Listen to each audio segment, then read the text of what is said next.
Hello everyone, today I'll show you how to change text comment, text, line spacing in a PDF file. I'll change this text box, text, comment, line spacing.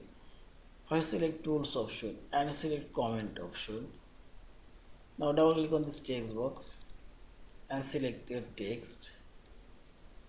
And here you will find this line spacing. You can increase or decrease. See this. I will change this text box size and see this.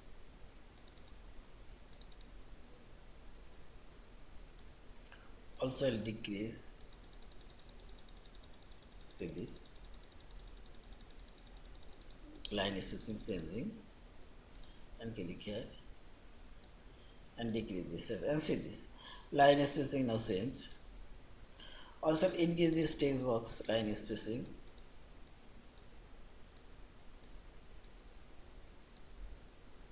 And increase and see this.